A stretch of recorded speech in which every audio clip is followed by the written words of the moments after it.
Skull Rock Podcast is brought to you by the generosity of the following companies. The Old Mill Press, publishing beautifully crafted books that illuminate our world. To learn more, visit theoldmillpress.com. And by listeners like you.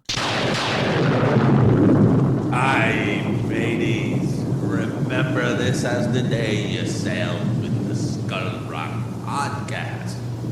Proceed at your own risk and mark well me words, mateys. Dead men tell no tale. Welcome back to yet another edition of Skull Rock Podcast, the show about all things Disney and pop culture. Every week we take you behind the scenes of some of your favorite Disney films, theme park attractions, performances, books, music, as well as what's streaming, what's in theaters, and what's happening in this multiverse of entertainment. I'm Aljon, your lifelong Disney, Marvel, Star Wars fan and pop culturist, and you can email me, Aljon, Aljon, at skullrockpodcast.com. And I'm Dave Bossert, artist, filmmaker, and author, and welcome to the Skull Rock Podcast. If you love Disney and pop culture, please subscribe to the show wherever you get your podcasts. You can also like and follow us on Facebook, X, Blue Sky, Instagram, LinkedIn, and on our Skull Rock YouTube channel. Yeah. You can also email me at dave@skullrockpodcast.com. Dave, we're back for week number 2 with Bruce Reitherman. I just love this guy. He's one of the nicest guys, and talk about a storied family. Yeah. I mean, Bruce Reitherman is he's done a ton of documentaries, but also he was a child actor. He did the voice of Mowgli. He did the voice of Christopher Robin. So he's going to continue talking about his career and everything that he's been involved with. I love it. So let's not waste any more time. Let's get right into it with Bruce Reitherman right here on Skull Rock Podcast. Let's chat. Let's chat. So let's chat now. Let's chat afterwards. And he said, let's chat again. Skull Rock Podcast. Interview time. Well, Aljon, we are back for week 2 with Bruce Reitherman, biologist, documentarian, actor, voice actor. We had a wonderful conversation last week. Bruce, welcome back to the show. I'm looking forward to picking up where we left off last week. Good to be here. I had a great time last week. I'm happy to continue the conversation. So, we were talking about the fact that you really didn't have that desire to be a child actor. You did the Mowgli role, you did the Christopher Robin role, and you did the Battle Hymn of the Republic singing for Mr. Lincoln on Main Street, USA. But I'm imagining being in a studio setting and being exposed to storyboards and all of these filmmaking professionals. It had to have had some influence on you wanting to do documentaries. Am I right? I think it must have. When you think back, there's so many different ways you could have gone as a young person. I got out of high school. I went to college for 4 years. When I finished, I had a degree in wildlife science and spent a couple of years really traveling quite a bit extensively. I was running whitewater rafting trips in North America and Mexico and elsewhere, and doing research projects that took me into some very remote spots where I got to watch animals and got to know people actually along the way that had a passion for that world and how to interpret it, how to enjoy the kind of passive process. It's very deliberate. You have to get yourself out there. You have to stay alive. You have to be careful. You have to be safe. But as a wildlife filmmaker, you learn very quickly that when things are going well, it's because the animals you're taking pictures of are allowing you to be in their world. They're giving you their trust. They're, sort of gift. I always felt like when something special happened in front of the camera, I always felt like I was being entrusted with an intimate look into the life of an animal that normally wouldn't provide that for somebody because they'd be running the other direction or people wouldn't have taken the time to get that close and spend that much energy to see how those animals lived. So there's certainly a part of the experience with seeing something as simple as a storyboard and seeing as well while I was at the studio. This is actually one of the funnest parts of being a kid and doing these things. I'd be invited to screenings in what was called a sweatbox, a small theater that holds maybe 30 or 40 people. It doesn't have any windows, and is called a sweatbox partly because in the good old days, they didn't have any air conditioning, but it also was called a sweatbox because it was a place where tests were often shot, pencil tests of animation. And the story reel, the reel of the film, as it's imagined from its very beginning days to the end, is shown periodically so that people can get a sense for how the story is evolving. So you go into this theater, you sit down, and the film runs, and parts of it will be just pages of the storyboard, just little images of the storyboard. And then sometimes there'll be maybe some rough animation on top of that. Pieces of it will have dialogue added. After you watch that, 6 months later, you'll come back, and then maybe a whole piece of it will be animated in pencil, but it won't be colored in it. And you get this sense that there is a language to film, which is, I think, what I found interesting about the wildlife work. Wooly, my dad especially, had this way of thinking about animation, not just like an actor might, who acts almost on a stage, as it were, and then the cameras kind of capture it, but the actor sort of acts almost as if they're on a stage in front of an audience. My dad tended to think about things very cinematically. If you look at his major, especially his dramatic scenes, look at the fight scene at the end of Sleeping Beauty, and you will see in a 2-minute sequence, you'll see, I don't know, but there will be 40 different shots from different angles that will include a wide shot, close-ups, slow motion, a POV, a point of view of Prince Philip on this horseback, where he's looking at the landscape coming towards him. It's just a landscape, but you're in his head. You're looking at the world through his eyes. You'll see the fairies that they help do, and then you'll cut away to the wicked queen on a mountaintop, who she's frustrated. And then how do you spice up a movie at the very end? You add little fireworks. What do I mean by fireworks? Well, let's add some real fireworks. As she flies across the sky, she'll be this huge fireworks that lands in front of the prince. If you watch all those different things together, you realize that part of the energy that comes from watching it is generated by the way that the shots are put together, how long they are, how diverse they are, how your mind is almost struggling like the prince's to keep up with the obstacles that are being thrown at him, one after another, in a way that makes you feel two things. One is that, gee whiz, I'm not sure the prince is going to make it, which was always the idea behind my dad's direction. And the other is, this guy's not going to quit. This guy loves this girl so much, he's not going to quit. I mean, you're making a decision over and over and over again that I'd give my life to do this thing. And that's a powerful thing for a character, and it's a powerful thing for an audience to watch. It's an edge of your seat type of sequence. It really is, as far as I'm concerned. Yeah, and that can happen in films a million different ways. We can talk about The Rite of Spring if you want to later on, coming back to some Disney stuff perhaps, but that as well, a big fight between dinosaurs that happens in that very dramatically, and the cutting in that, just the energy of the shots themselves. So the point I'm trying to make is that you recognize that movies are stories told through the medium of pictures. And if any of you all in the audience have had the experience, most of you won't these days because driving movies don't really exist anymore.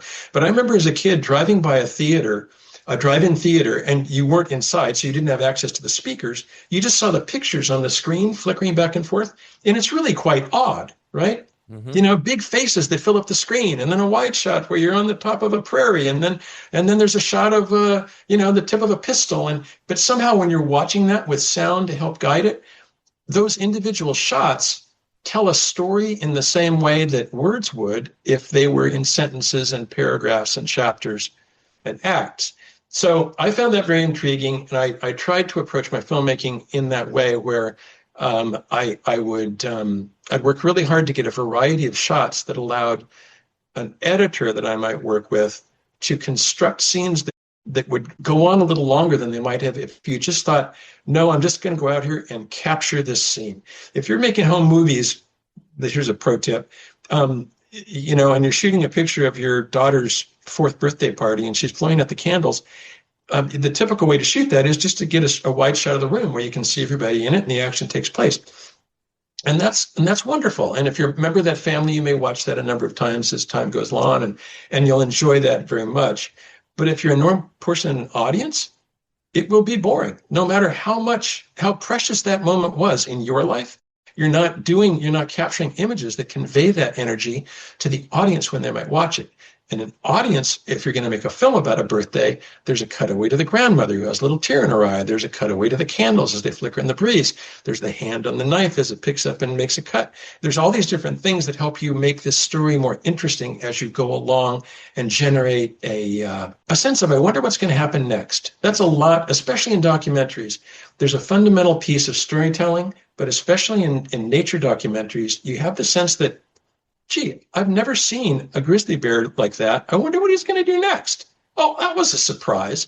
If you don't come up with something that's a little surprising now and then people will lose interest. It's not a matter of showing them the things they should know. It's giving them the things they have an appetite to find out about, so that it's a discovery for them in the same way that it was for you. Because that, again, was an idea that I had in the back of my mind a lot, was, as a filmmaker, how do I try to do things both with the way I capture the images out in the field in a camera and then how we edit them together in the studio? How do we give people the same sensations that I had when I was out there in the wild? Because that's why you should go see a movie that I make. It's not to learn about the animals. I hope I get a lot of that in there. I hope you come out knowing a lot more about the natural world. But it was always my intention to make people feel something more than just interest. It was a sense of empathy or comprehension that the world's a big and interesting place full of surprises, and gee, aren't we lucky to be able to go see it and observe it and have it interpreted to us in this way. What was your first nature documentary? So my first show was a film that actually, my dad was still alive at that time. He had just retired, and he came down a couple of times and helped me get started, was very helpful in providing me with inspiration and some guidance. It took place on a little island in the middle of a lagoon located on the Pacific coast of Baja California in Mexico. It's about 500 miles south of the U.S. border. I lived on a little tiny island, had some company out there at various times. I'd have friends or there was a Mexican fishing community not too far away that I would go over and visit. But I spent quite a bit of time out there on my own. And that film involved whales that migrate down to that lagoon to have babies and to mate. It's really quite a remarkable place for gray whales is the name of the species of whale that goes there. And then the interesting part of it to me as well was on this island, there are no predators and ospreys, these large eagle-sized birds of prey that catch fish out of the water. They nested on that island and a pattern that was more dense than almost any place else that had ever been seen in the world. There were over 100 nests in the area of what was just essentially a couple of city blocks. And there's almost no vegetation on the island, so the nests were made almost on the ground, a pile of sticks sort of on the ground. And that made the photography relatively easy. So that was a place where I'd spent quite a bit of time doing research, and then I moved into filmmaking. Allowed me to know a lot about the place that kind of informed the way the film had a certain richness to it. And unfortunately, Wooly passed away before I could finish it by a few months, but his influence was in every single frame. And so that was the first one. And then I would kind of bounce back and forth between producing a show of my own that was broadcast on PBS here in a show called Nature, a series called Nature. And it was also produced in the BBC or broadcast by the BBC in the UK and then all through Europe and elsewhere as well. But I would produce a show and then I'd work freelance. So I was in the Soviet Union in 1985, quite a few years before the fall of the Soviet Union. It was an interesting place, an interesting trip. I went to see cranes in a very remote part of Russia, and not quite Siberia, but Eastern European Russia, and then kind of bounced back and forth. I did several shows in Alaska. I spent quite a bit of time on the North Slope, bears, sheep, salmon, all kinds of Alaskan animals, eagles, hawks, sea otters. So I covered quite a bit of ground in North America. I worked quite a bit here in California. And then I did a series of shows in Indonesia. I did a show in Thailand. I did freelance work for the Australian Broadcasting Corporation in Australia for several months during their centennial, was it? That must have been 1987 or something like that, whatever it was. That, I guess maybe 1887, that sounds about right. It's probably their centennial celebration. I got to 6 continents, to make a long story short. I met some interesting people along the way. When you were shooting a documentary, you always hear stories about some of the true life adventures and the Malots up in Alaska, and They're just shooting, I mean, just tons and tons and tons of footage, out of which they're going to edit together some kind of a story. Was that a similar process for you? Yeah. Yes. I tried to know quite a little bit about things before I went. I tried to have a sense of what story we might be trying to tell, which helps you make decisions about when to turn the camera on and when to leave it off. I can give you an example. We used to make films that were about, let's say they're 50 minutes long, and we would quite often have 150 camera days of work involved. So that's to suggest that you divide 150 by 50, you've got 3 days per minute of finished film. Yeah. Now, it doesn't mean the camera's rolling that whole time, and doesn't mean you even have the camera out of the case that whole time, but it gives you a sense for how much energy goes into it. And what was really the case was quite often you'd shoot a lot of stuff, and you'd kind of piece together what you felt was kind of like the room where this is going to take place. You'd picture the place and the landscapes and maybe the sense of the seasons and some pretty clouds or whatever you're trying to do to kind of give yourself a place where the behavior is going to occur. And then quite often you'd get, I don't know, if the actual scene would last 2 minutes, you'd get a minute and a half of the usable stuff in 20 minutes of work. But it would take you 5 days to be in the place long enough to get that critical 20 minutes. We always shot a ton, but when you kind of know what you're after and you're waiting for something special to happen, after a while, especially if you're trying to keep track of the production budget and recognizing that every roll of film, costs money, you do become more disciplined about it. And in the end, it's not so bad. I've always worked very closely with the editor, and so I could go through all the footage and kind of break it out into bins, as it were, kind of break it out into categories so that when the editor got to it, we could say, look, here's 20 minutes of footage. We need to get it down to 2.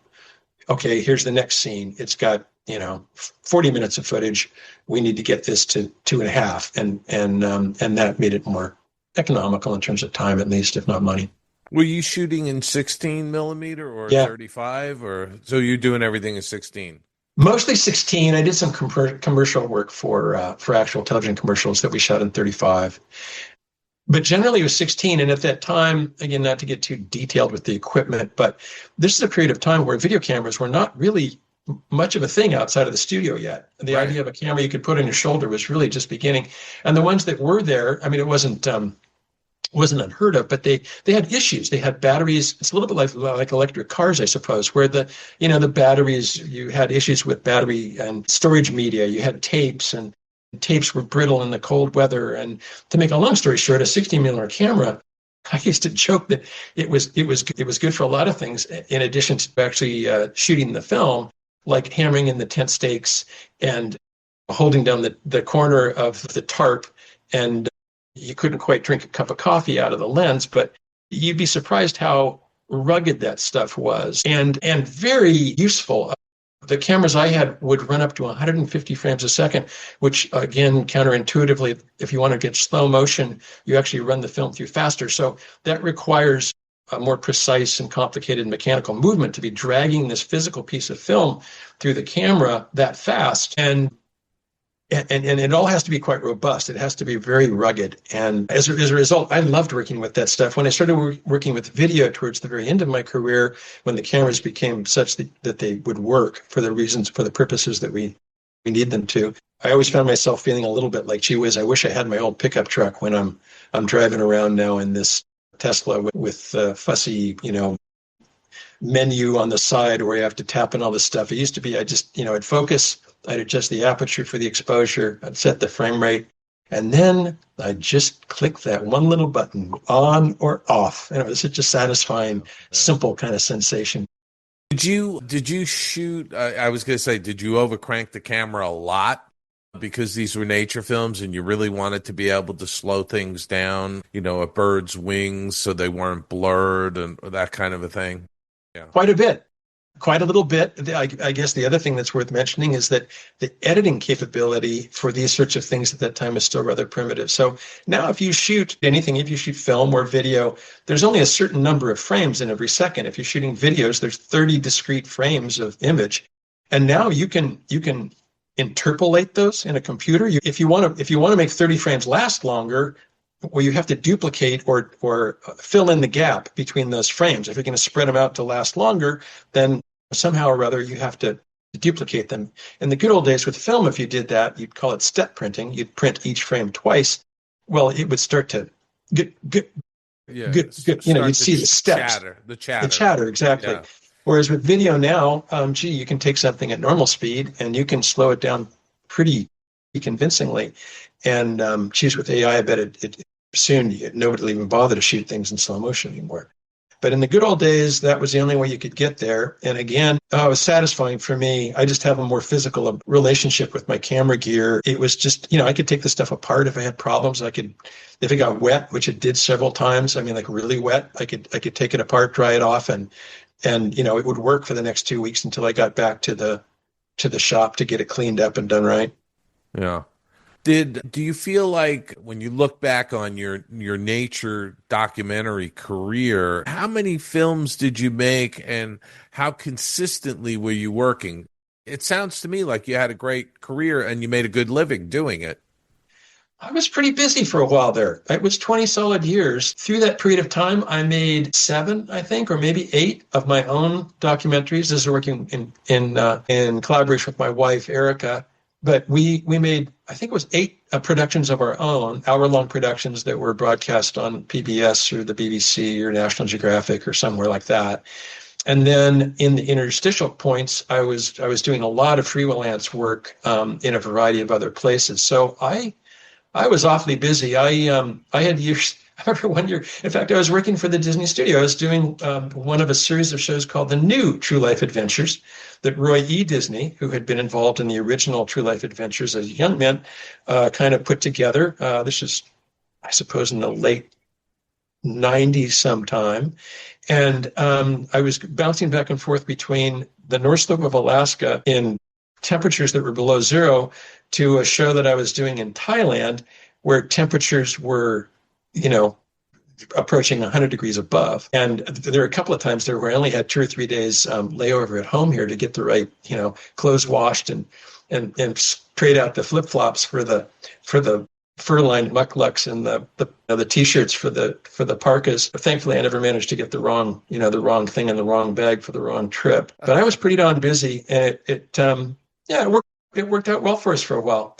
It came to an end when the industry and the world rather changed a bit. All of a sudden, a number of us independent producers, our work just sort of dried up. It became much more economical to make films about people messing with wildlife rather than films about the wildlife itself, which, it's easy enough to and those are great films. I mean, that goes back to the days of Wild Kingdom and Marlon Perkins and those sorts of things.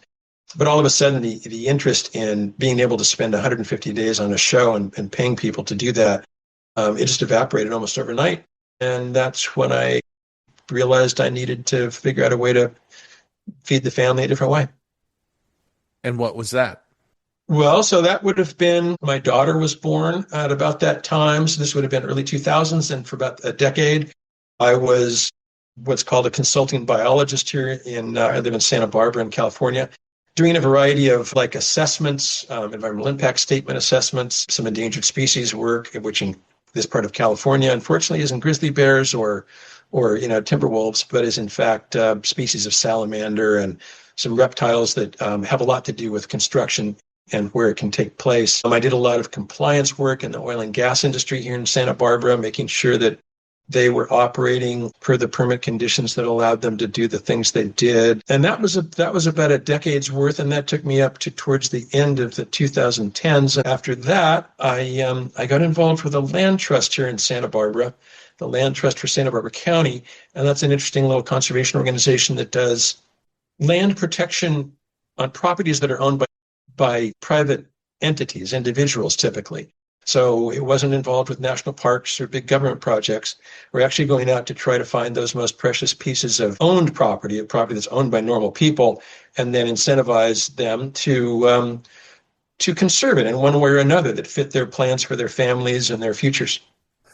I was going to ask you to talk a little bit more about the land trust. I I go up to Maine every year for a couple of weeks by myself, and there's land trusts up there where, somebody might buy, a 50-acre tract of land that butts up to, a park, a state park or something.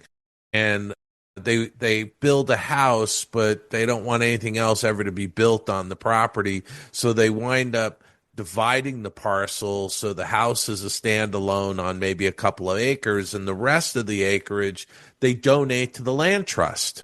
Essentially that's what is going on in Santa Barbara then, right? To an extent, that's one of the many ways you can do it. The donation part is the piece that is variable, and the size of the properties is also quite variable. There's a large gradation between the smallest properties, which in the case of our land trust were really quite small, a few acres, up to and including properties that were 30,000 acres. So everything in the middle, and it doesn't necessarily mean you have to donate the property. Oftentimes we would come up with funding or allow the landowner to understand tax advantages that brought them enough value that they felt it was worth doing. It's an interesting model for land conservation, especially in a world like the one we live in today, where the federal government is talking about actually selling off federal lands. Part of what I've come to learn about the work I did at the Land Trust is that because it boils down to a contract between a landowner and the land trust, it's a piece of contract law that's just it's almost like an ordinary real estate transaction. It has its special conservation aspects to it, obviously, but the mechanics of it and where it fits in the world of law is as rock solid as the deed you have to your own home. And I doubt very much that any government is going to be messing very much with that sort of legal framework that these really important contracts, these conservation contracts, provide in terms of public benefit and what's called ecosystem services these days. If you had to put a dollar number on clean air and clean water and the knowledge that we'll have certain kinds of wildlife still roaming the planet at some point in the future, if only there were a tax that we could add to our annual income taxes, a little box you could tick that says, yes, I'll give extra money for extra conservation. I think you'd be surprised how many people would make that commitment and pay that price. I'm sure they would. So from there, you kind of retired, but not really retired, because I want you to talk a little bit about a special film project you're working on. If you want to talk about it, if you want to tip your hand and let our listeners know about it. I'd be happy to. It's a topic that's near and dear to my heart. I've gone back to filmmaking in a big way. And the film is about my father, Willie Reitherman, an animating life. It's being made in collaboration with a dear friend of mine, a fellow named Andreas Deja, who you will know well as well. He was a guest on our show, and our listeners do know him very well. Animator extraordinaire. Yes, for the three of your listeners who somehow missed knowing of Andreas's career, everything from the number of animated films that he provided or contributed to is really a legendary. Scar from Lion King, notable among them, but Jafar, many others. And so Jafar from Jafar. From Aladdin, Gaston from Beauty and the Beast. Yeah, the list goes on. And beyond being, oh my goodness, beyond being a super animator, he is to call him a historian doesn't quite capture his the breadth of his knowledge about the world of animation and the history of Disney filmmaking. So anyway, between the two of us, with my connection to my dad and my kind of personal connection to a particular story I want to tell about him, and Andreas's connection to the institutions and the players, the people, the animators, he was so much a part of all of that as he grew up. He started as a young man, but as he grew older through his career at the studio, those two things together are allowing us to tell the story of my dad's career at the studio that kind of reverberates back and forth with a couple of other threads of story, one of which is the arc of animation at the studio in general, which starts before Snow White when my dad arrived and goes through the early 90s with the production of The Fox and the Hound that my father, Willie, was central to as it began. And then as the film finished, he moved off into other projects there at the studio. But if you think of those Gee whiz, it's got to be 19 or 20 features, doesn't it? He was involved in all of them in one way or another, in all of them in an important and central way, or almost all of them. He didn't have much to do with Bambi, but almost everything else he did. And then after Walt was gone, 1967 or 66, December 66, he had to finish The Jungle Book without Walt's supervision, and then produced the following 4 features, Aristocats and Robin Hood and the Rescuers, and then was there to begin with The Fox and the Hound. So his career is really quite interesting. It covers a period of Disney studio history that's really quite interesting. And then if you add a little bit about animation as a craft, which Andreas is helping to flesh out in a really important way, and include interviews with, a bunch of Disney luminaries, including John Musker and Ron Clements and Andreas and Don Hahn and animators like Andy Gaskill and a number of others, both from inside the studio and out, Pixar and other places as well. I think you get a sense that there's a story of the history of not just the Disney studio, but the kind of the times that surrounded it, because we forget that Disney films weren't created in a vacuum. They were part of the Depression to begin with, right? In the beginning, and part of, gee whiz, the 70s were a very tumultuous time in American history. As well as the 60s and the 60s and 70s, obviously. So World War II during the 40s, right? Each of those things had a lot to do with determining what kinds of films got made at Disney and how they worked. And so especially during that period of time when Dad's producing and directing these features, I think it's important to look at the fact that during that time, New Hollywood, Bonnie and Clyde, The Graduate, The Wild Bunch, The Godfather, the films had really changed in tone. Right. And those films that my dad made were some of the more successful films of each year when they were released, right? They were some of the most successful films of the era. So somehow or other, Disney was still connecting with audiences, even when the world was kind of being rattled a bit by cultural and social upheaval. Somehow Disney, under my dad's guidance or supervision, their leadership was charting a steady charting. And I think all that combines together in detail that I think is really going to be entertaining. We're going to have lots of great animation. We're going to have some deep dives into the mechanics of certain scenes and how an animated scene that you see in the finished film, every single frame of it is actually the creation of multiple people doing multiple technical and artistic things to build up this layer cake that you only see the surface of it, but is really composed of all these different things that took place through a whole long period of time. So I hope it gets into the weeds just a little bit in spots to give people a fresh appreciation for the world of animation, but it sees the big picture and tells a story that's not quite as old as time, but kind of. But it focuses on Wooley's career at the studio, but also on the development of the art form in the Disney studios, because the Disney studios really during that whole period was the pinnacle of animation. As Walt always wanted, it was the elevation of animation to fine art, which was different from commercial animation, advertising products, or Saturday morning, or the more graphic style of the UPA and Hanna-Barbera and, limited animation and all of that. This was really high art in animation. Yeah, well put. That's actually a much more succinct way of putting it. So my dad's life, I think, is really, it's a great, it's not a thread, it's a skeleton. It's a great framework to kind of hang all this other stuff off. I'm encouraged by what we've done so far. We've begun to put together some rough cuts, and my dad had an art career before he got started at the studio that's remarkable and has some very interesting things in it that when you look at them now think, gee whiz, he was on his way to being an animator and he didn't even probably know what that meant at that time, because he certainly wasn't working at the studio. And he had a 5-year career in the military during World War II that informed a lot of his leadership and his approach to a number of things that had to do with managing people, not just a pencil, but the people involved in a production that involved a couple 250 people to create an animated feature. It's an operation of almost military proportions, and that training on a number of levels, both kind of emotional or interpersonal, and just like the nuts and bolts of like if we're going to get this thing done on time, we're going to have to stick to the budget. My dad was a pilot, flew thousands of hours and all over the world.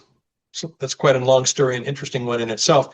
But the crux of his, the lesson, one of the many he might have learned from that, is that the only good flight is the one that ends safely. You got to get there, right? None of the other stuff matters if you don't arrive in one piece. And if you run out of gas 3/4 of the way there, you don't get extra credit. Nobody gets a B because they got 80% right. No, if you run out of gas, that's a fail. You can't afford fail.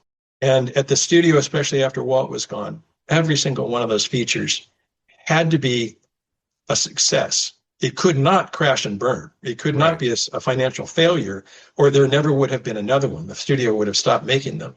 So I think Wooley's understanding that with some confidence and some willingness to kind of go into it with some courage, you can do some things that seem kind of improbable and be successful. And when you do that, the world takes note, and it's exceptional, right? It stands out. It's something it's like, gee, Disney made another film. I wonder what this one's going to be about. I didn't expect it to be like this. I'm surprised and entertained by the option of seeing something that was fresh. That 5 years of flying during World War II, that really was the foundation for your father becoming a producer. I think so, for sure. I think he'd been a leader of sorts already at the studio, and kind of had it in his genes. A lot of the people that knew him when he was younger mentioned that he sort of felt like a guy who knew how to lead. But that more what do you call it, logistic kind of piece, where you have to keep the guns and butter piece of it, the ammo and the butter. That was something that I think he became very familiar with. And then how to treat people, too, because ultimately, not just command them, but how to treat them, how to make them feel part of something that's big enough, important enough that it's worth sacrificing for, because that's certainly something you do in the military.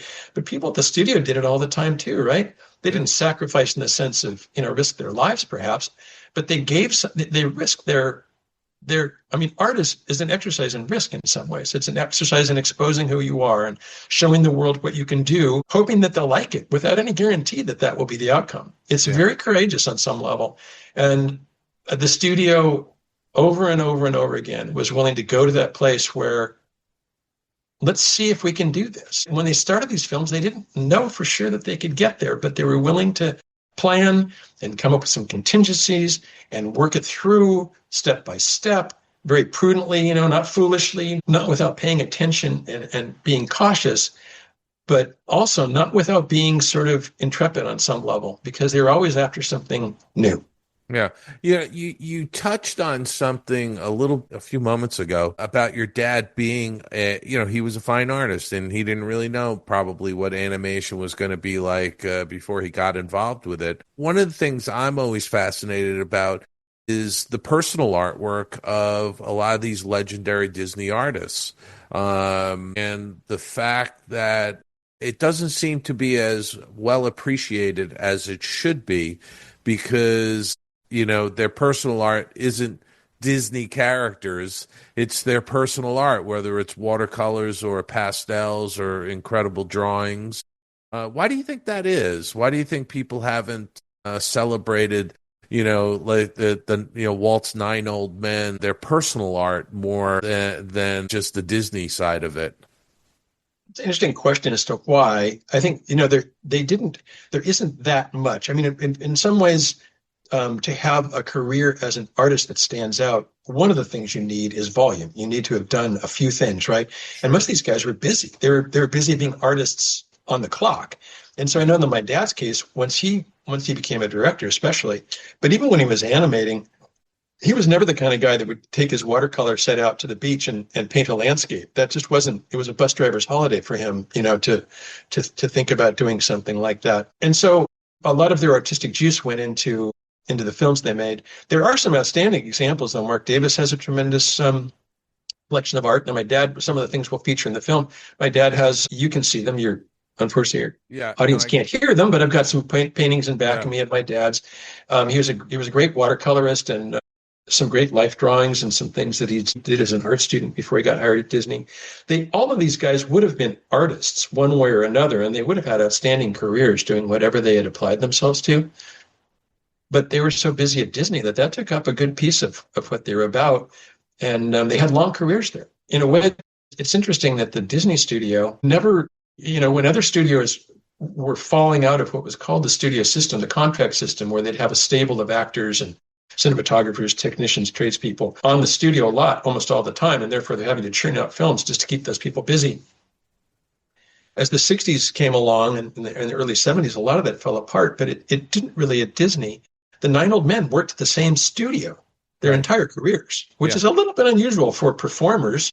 I mean, most actors would have had, some of the early actors were on kind of a contract where they worked mostly at one studio, but certainly since that time, since the 60s, you make a movie where you can get it made. And yet it survived at the Disney studio for a while, and for different reasons, partly why actors and directors started to shop around different studios, was the studios became more about financing than about artistic creation. At the studio, there was always Walt, and his artistic vision was central to making the films that they made. But in a way, there was nowhere else where there's 9 old men to go. Right. Which isn't to say that there wasn't other great animation happening, but it wasn't the kind of animation that they could have done well. Right. I mean, I don't know, maybe they could have picked that stuff up. And, Ward Kimball had a different sort of style. He approached things that looked much more like Mr. Magoo and some of the UPA output. But most of the other guys had a different way of approaching the figure, the form, the movement, and the depth of personality in it that would have made it difficult for them to find a comfortable place anywhere else. There was no competitor to Disney during that period. There really wasn't. I mean, there was other animation houses, but they were doing different styles of animation, and it was not in competition with what Disney was doing.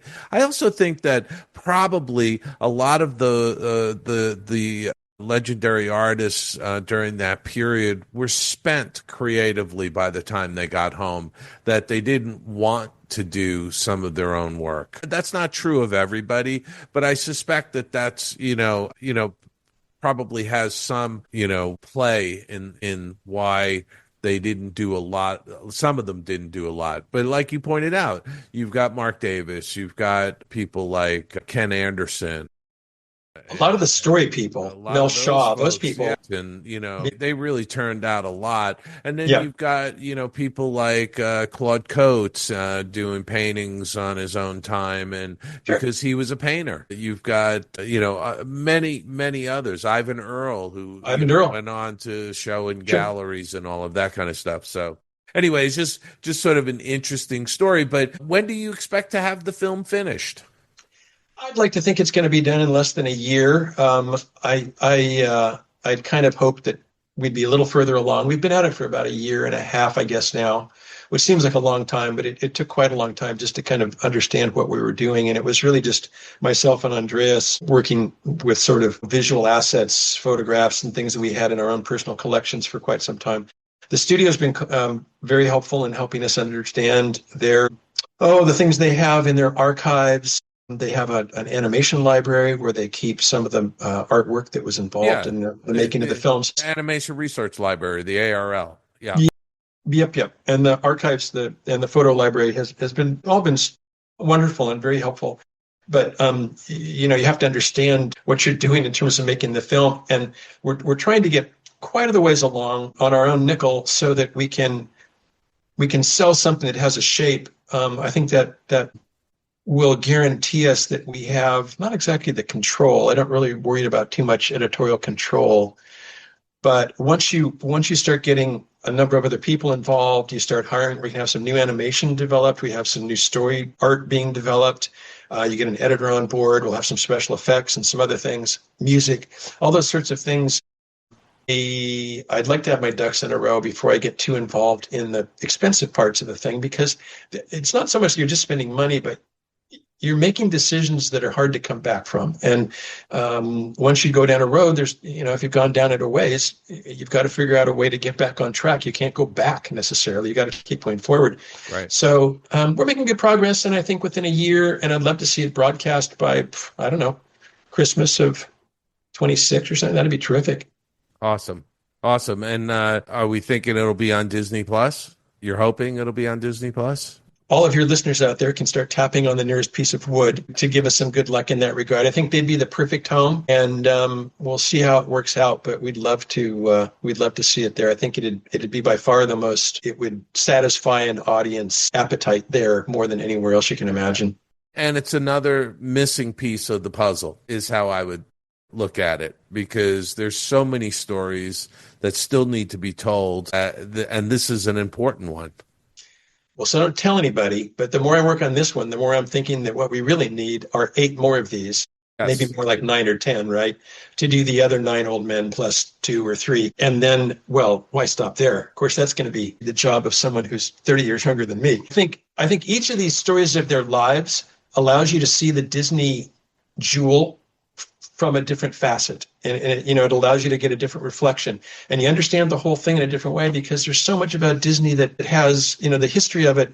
Pixie dust has been sprinkled over that for so long in such a affectionate way that there are still things to be learned there. There's still, nuances of personal interactions. And one of the big things I'm hoping to do with my film is to get down to the relationships between the 9 old men, not just what they did individually, but how they kind of worked together or not, how they collaborated or not, and then in any group of creative talent like that, even a sports team, for example, which I suppose is a different kind of creativity, it's not always the guys that get along great that are the most successful. Sometimes the friction creates, fission that creates bubbles and it creates artistic energy, because you're pushing each other to do your best work, or you're criticizing each other's faults. And gee whiz, he's got a good point, even though it makes me mad to say it. Those sorts of things can really create greatness where everybody getting along, like, singing from the same choir book, they don't. So those sorts of things are the kinds of things that we hope to do in this film. And I think it'll bring to people a different perspective on the people who made that magic happen. Well, I think that's a great place to end this conversation, Bruce. I know that I'm looking forward to seeing this film when it's finished, and I'm sure our listeners are going to be thrilled to see it as well. I want to thank you for being on the Skull Rock podcast. It's been a great conversation the last few weeks. No, well, thank you very much. I'm tempted to quote Baloo here by saying, "Gee, Dave, don't stop. You're just getting started. We're just beginning to have fun here." But I do appreciate that your time is precious. I appreciate you took the time to talk to me, because in many ways I'm kind of a nobody, except for the fact that I'm my father's son, and I appreciate your giving me a chance to talk about it. I've never looked at it that way, because, as I said when I introduced you, you're a documentarian, you're an actor, you were the voice of Mowgli, you were the voice of Christopher Robin, you're a biologist, an environmentalist. You've done a lot of things in your career that make you, Bruce, a very fascinating individual who happens to be the son of Willie Reitherman. So there you go. If that's how you want to spin it, I'm happy to go with it. But I do appreciate you being on, and I'm looking forward to seeing the documentary at some point in the future. And I look forward to also having you back on the show to help promote the documentary when it's finished. Oh, it'd be fun. We could maybe get Andreas to come with, or maybe absolutely. Yeah, we'll do a little round table. Be fun. Appreciate it. Thank you, Bruce. We'll see you soon. Thank you. We'll talk to you soon. Bye-bye. Skull Rock Podcast is now on Patreon. Dive deeper into the world of animation, films, and behind-the-scenes stories with your hosts, Aljon Go and Dave Bossert. Not only will you be helping to keep the magic alive, but you will be part of our special community with ad-free episodes.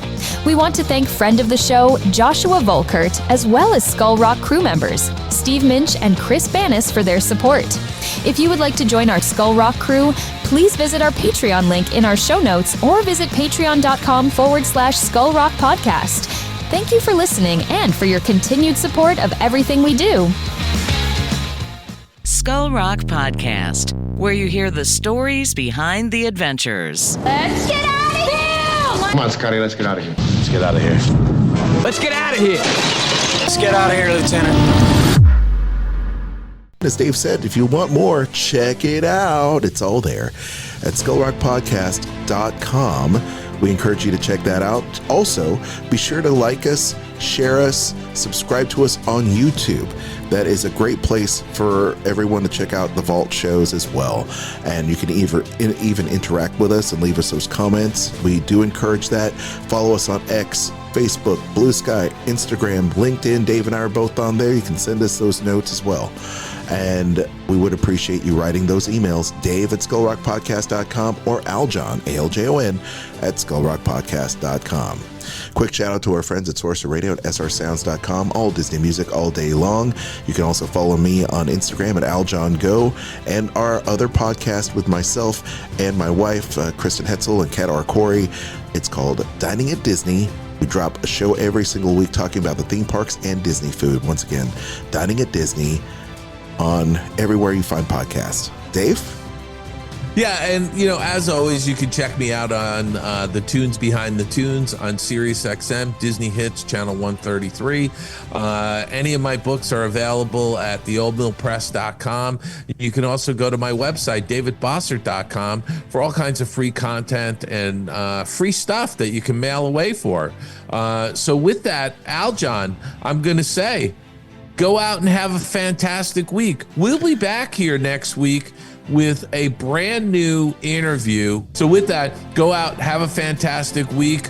We will talk to you next week right here on the Skull Rock Podcast.